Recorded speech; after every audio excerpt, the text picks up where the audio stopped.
you ready for Time in the Word? Time in the Word. Time in the Word. Time in the Word. Time in the Word. Time in the Word. Everybody gather round, there's a message coming down, and we're really out to hear what the living victory here to the people of God. It's time for rejoicing in Jesus. Welcome to Time in the Word, presented by Rejoice in Jesus Ministries, an on-fire Bible-centered teaching ministry based in Los Angeles, California, with outreaches throughout the United States, stretching from coast to coast. Join us now as Pastor Chester C. Pippin Jr. brings us an exciting, anointed message.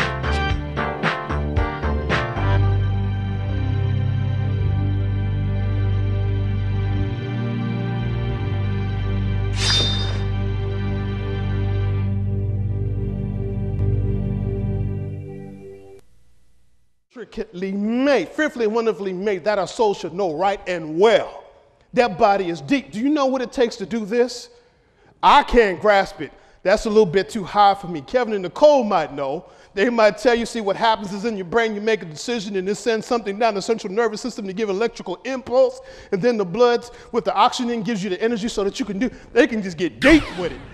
But when you look at it, that tells you God specifically wanted that part of the finger right on this other side of this joint, and that joint is specific to where it needed to be. The knee joint is specific to the movements it needs to make. Everything is specific by how the body is made, and that's something that can tell you about God. He's specific in where He's placed you for the purpose of not just so that you can do what you're supposed to do, but because He is sending things to that location that He knows you need to come into more of the fullness. Now, how do we get past knowing about Him to knowing Him? You know this. Turn to the book of James, chapter 4.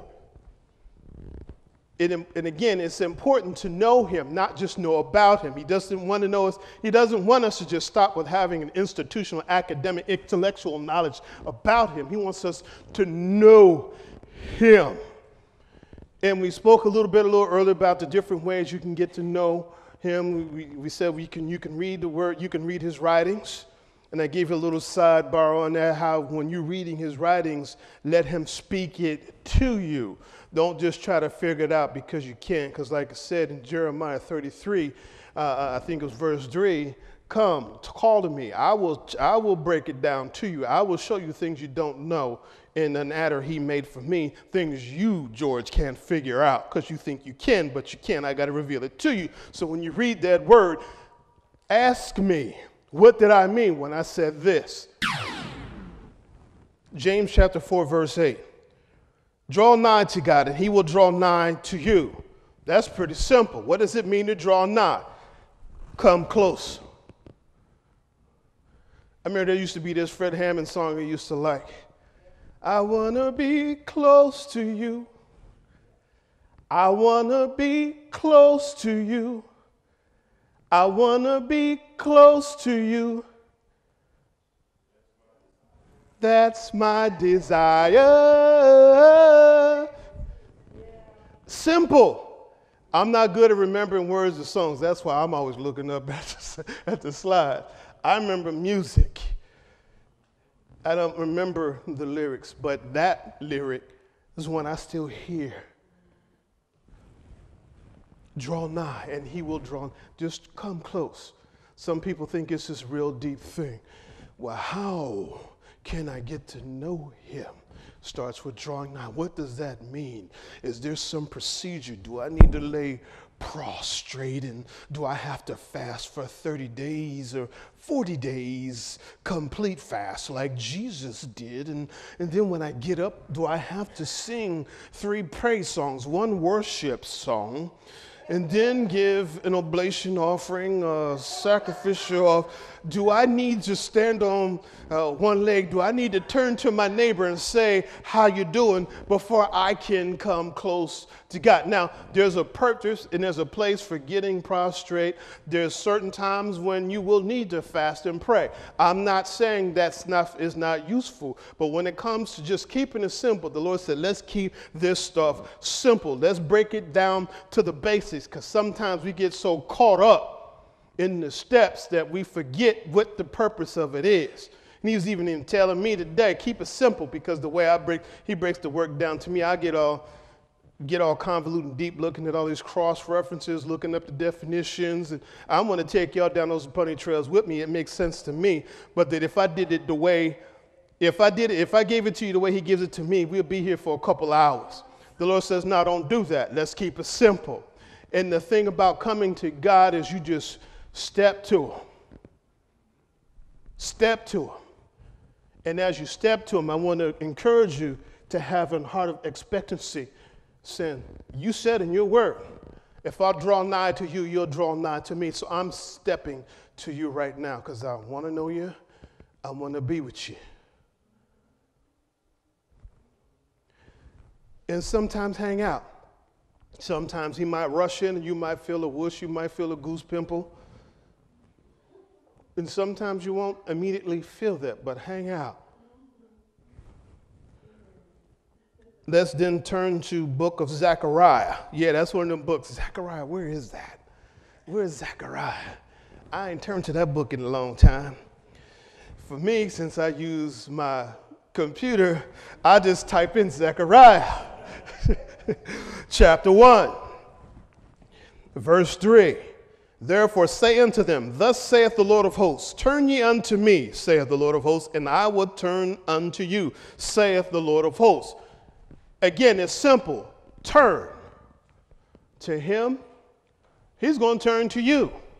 Simple. Who can do that? Not everybody.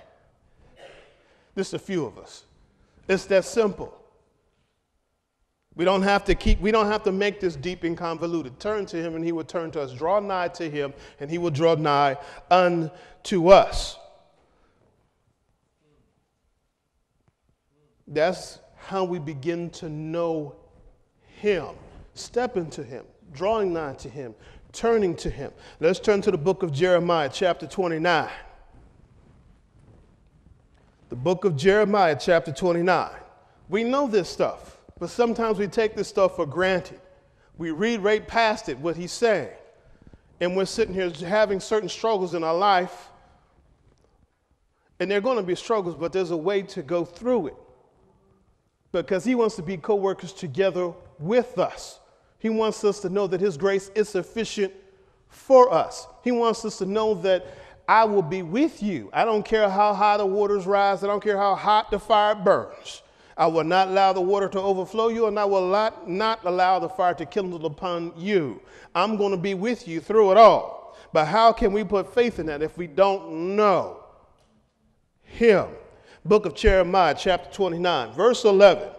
For I know the thoughts that I think toward you, saith the Lord, thoughts of peace and not of evil, to give you an expected end. And ye shall seek me and find me when ye shall search for me with all your heart. And I will be found of you, saith the Lord, and I will turn away your captivity, and I will gather you from all the nations and from all the places whither I have driven you, saith the Lord. And I will bring you again unto the place whence I caused you to be carried away captive. That set of verses are pregnant. There's a lot I can say about that, but he's saying focus on seek me and find me.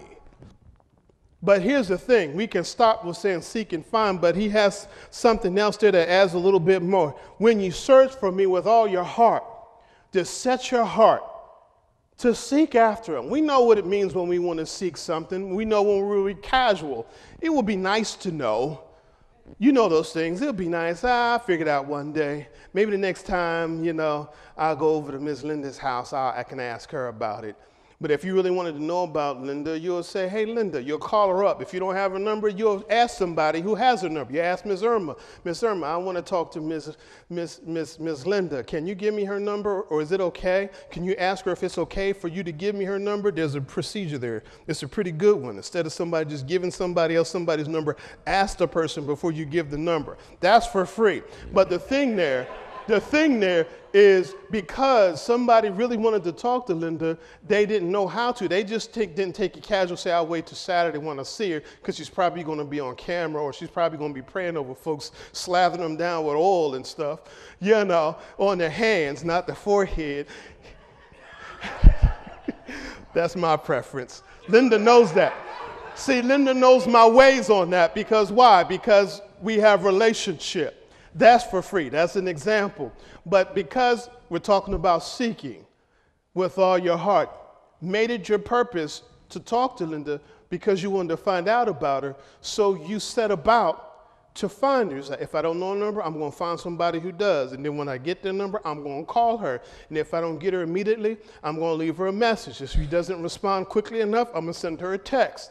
And if she still doesn't respond, I'm going to say, hey, is everything okay? Is Linda okay? Is she responding? Because sometimes people's phones, like if somebody calls me or texts me on my cell phone and I don't pick up immediately, some of y'all been to the house. It might be in one room and I'm over in the other room and I don't even know. I don't have my watch on because sometimes if I don't have my phone, my watch will let me know. Because this is an Apple Watch. I might not have my watch on, my phone's away, you calling me, and you might have called me 2 hours ago. Pastor called me today on my cell phone, and I saw that he called me and he left me a voicemail. I didn't know because my phone was in the other room, I didn't have my watch on, but Pastor didn't stop there. He called the house phone. He set his heart to get in touch with me. That's an example, practical.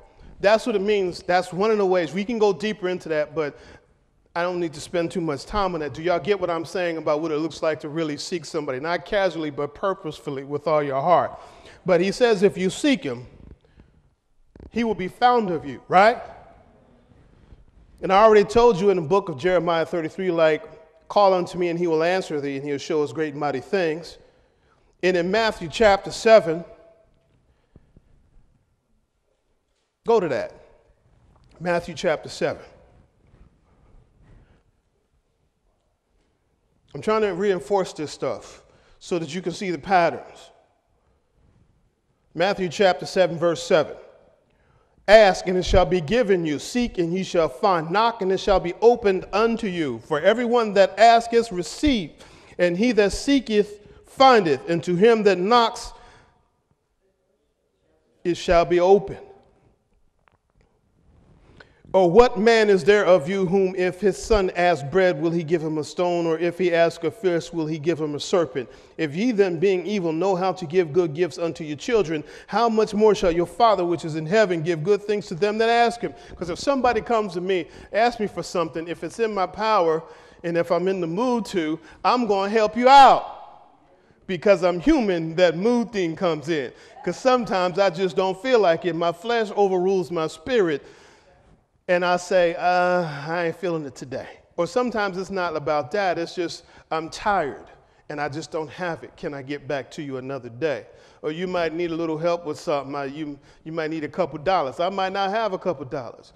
But if I had it, I'll give it to you, right?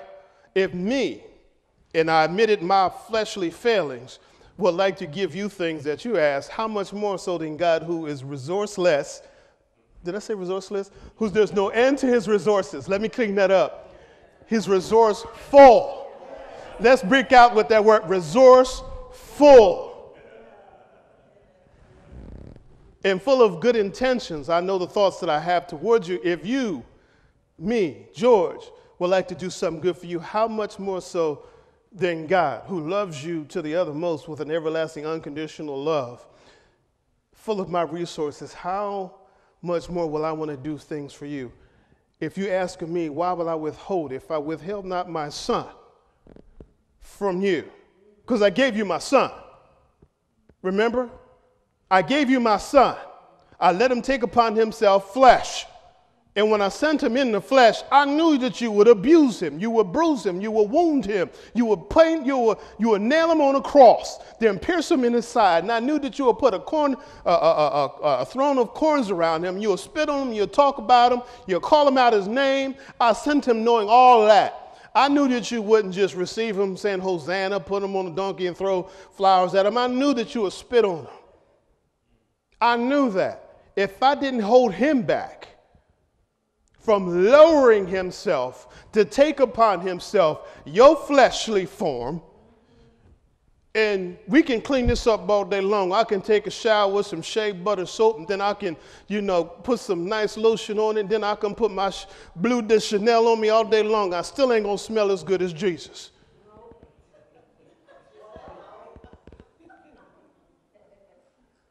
I got flesh.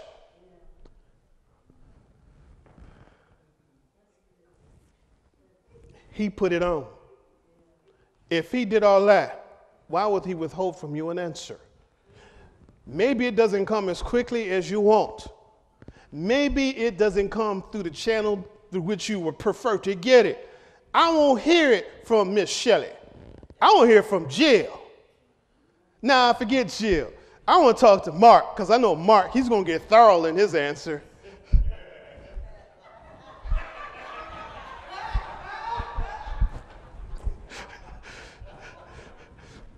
Or maybe it wasn't the answer you wanted. Sometimes he's trying to give us the answer all day long, but we're rejecting it. That ain't God, because it ain't the one we're looking for.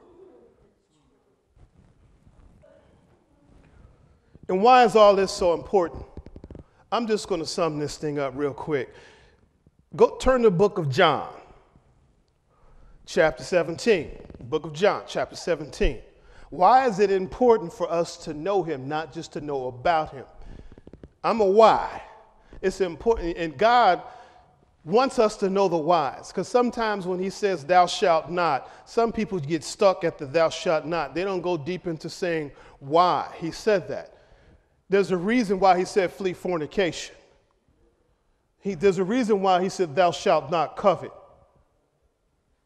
Coveting and fornication, and I can go deeper. 9/10 of the law is what? Possession? Coveting? Seeing something you want, so you're going to go take it? I'm not even going to get into some of the politics these days. I'm not even going to get into, I ain't even going to get into all that. John chapter 17. He says those things for a reason, and he wants us to know the why. But the reason why all that is important, John chapter 17, verse 1. These words spake Jesus. I wanted you to see that Jesus was speaking so that you can understand the importance of what this is going to say. These words spake Jesus and lifted up his eyes to heaven and said, Father, the hour is come. Glorify thy Son, that thy Son may also glorify thee. And thou hast given him power over all flesh. That's deep. Check it out one day. And that he should give eternal life to as many as thou hast given him. He came to give us eternal life. And this is life eternal, that they might know thee, the only true God, and Jesus Christ, whom thou hast sent. Y'all have heard me say before, there was a time when I was trying to be woke before woke was a thing to be. And I was in this reading circle with these brothers. We were deep. We were reading all these books, these writings. And some of this one book we got stuck on because it says some stuff that none of us can get down with. All of us. There was a Baptist, there was an AME, there was a Muslim guy, there was an atheist guy. And all of us was like, this dude must have been smoking some strange, because this stuff is deep. So we stopped. But I remember I left that was the last day we met, really.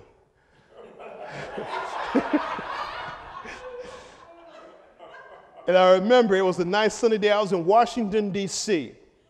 I forgot the street, but the street I was on feeds down into Florida Avenue. I know Ira knows where that is. And I had my little Nissan 240SX Champagne Pearl 5-speed. I had my little sunroof back. I had WPGC 95.5 blasted. That's a Carnal radio station. There was some music on. Carnal, what is carnal? That's worldly music. Music that doesn't glorify God at all in any sense of the imagination. But the beat was booming. You know what I'm saying? Don't remember what the heck they were saying because I'm listening to the music. But it's kind of like the music got muted. And the question came, what is the meaning of life? Because a lot of us, every now and then, when we're really thinking, we're always wanting to know, what is the meaning of life? What is it? What is this all about? What does he want? Because I remember thinking, what does it mean? Who is God? What does he want from me? This right here says it, right here. Right here. And this is life eternal, that they might know thee, the only and true God. The meaning of life is that we might know him, not just know about him, know him intimately. That's what it's about. And I asked myself, what does he want? He wants me to know him. Because sometimes we get caught up in all the different things. He wants me to serve. Yes, he does. He wants me to destroy the works of darkness. Yes, he does. Because we know all about the warfare. Sometimes we get so battle weary, we forget the foundational thing. Because knowing him is the fruit of it all. Knowing him, the opportunity, the invitation of knowing him is what separates Christianity from mere religion. Now, there is a form of Christianity that is nothing but the religion because it's devoid of Jesus and really knowing him. I remember I was going to church for I don't know how many years, and I never heard one person say relationship. And I remember one day I was on this post board. It was before Facebook and all that. And in there somebody asked, can you know God? That was a question somebody asked. And I remember last school year, there was this young sister that we was ministering to pretty heavy. And we ministered to her. Every time she came, she burst out in tears because the Lord put us there to minister specifically for us. I mean, for us to specifically minister to her because she had a lot of things. And one of the things, because we got her a bunch of books when she went away, we got her a bunch of books and some gifts. And I think she might even still keep in touch with folks. But one of the things that she told me, because she was raised Muslim, and she used to go to their formal Bible study, she was pretty dutiful about it. But when she got here, when she moved here to the States, and her mother, well, anyway, her mother married a guy who was a Christian, so she started going to church too, and she was doing both. But one of the things, and we were trying to help her along the way, we were just trying to sow the seeds the Lord gave us to see. But one of the last things she told me, because there was a specific book the Lord told me to give her, and she said one of the things that when she was as devout as she was like, one of the things I was always afraid of is I would never get to know him. I knew the right things to do, the right things to say. I knew how to pray, when to pray, what way to face. I read, I was astute, but I was always something missing. I wanted to know him, and I was afraid I never would. This is the meaning of life. This is what it's all about. And all the works and everything else are fruits or things that come from the relationship. If you don't have the relationship, everything else is out of context. Everything. When it gets hard, you're like, what the heck am I doing and why? If you don't have, because he wants me to and I love him and I want to please him, if that's not your anchor, at some point in time, you'll be like, you know something? Forget all that. Them people crazy. I remember when I was in D.C., I remember there was some folks who came and visiting, and they used to come from time to time, and they saw things change. They saw some of the changes in the ministry, and they asked the question, why do you still go to that place? Now, if I was just going because it was some place to go, or I was just going because somebody told me to go, or somebody suggested to go, or there was somebody there that I liked, and now that person is gone, I'd be like, you know something, I don't know. And especially when the demands are placed on you that the ministry puts on you when you're really in the ministry and you're wondering why, my answer was because he called me here. Even when I might not feel like it at the moment and I need to take a break. You know, you go on a sabbatical, you take a vacation. No, let's not paint it any other way. There's times when some of us wake up and we don't want to go. I don't want to go to prayer. I don't want to go to Bible study. I don't want to go to service. I ain't going to say raise your hand because if somebody's hand don't go up, I'm going to like repent. But the reason why is because he called me. Why is that significant? Because I know him, and to know God is to love him. I love you, so I'm going to do this. I'm going to get my heart straight. Even the day I was telling Pastor, I was like, because there was some chance that he might minister when he called me. I was like, Pastor, I'm be honest, I was hoping you were calling me to tell me that you was going to minister, not me. I thought I was going to get off the hook, and he just laughed. But there was some truth in it. But the thing is, I do what I do because I love him. I'm here on a Saturday night instead of being home chilling, watching the next episode of something on Hulu, Netflix, whatever, because I love him. That's the root of it. That's why it's important for us to know him, because that puts everything else in context. And more than that, it's because he said, I want to be a co-workers together with you. I want to walk this life with you. I want to help you through the challenges and the struggles that you will go through. When you're feeling down, I want to be there to encourage you. I have a healing for the broken in heart. I want to reveal to you the things why things are happening. But that can only come from you knowing me and having a relationship with me and spending time with me and you calling unto me. You won't call to him if you don't know him. You won't know him if you don't call to him. We got to decide to call to him because he's definitely extended the first. He called us first from the foundation. We don't love him first. We love him because he first loved us. Did I say loved? Because he first loves. There's no end to his love. We would like to send you a tape of this entire message. For any donation of $5 or more, we will send you a CD.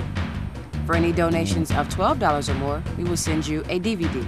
Please write to us at Rejoice in Jesus Ministries, P.O. Box 47775, Los Angeles, California, 90047, or call 323-REJOICE. Please mention tape offer number TITW 1399. That is tape offer number TITW 1399.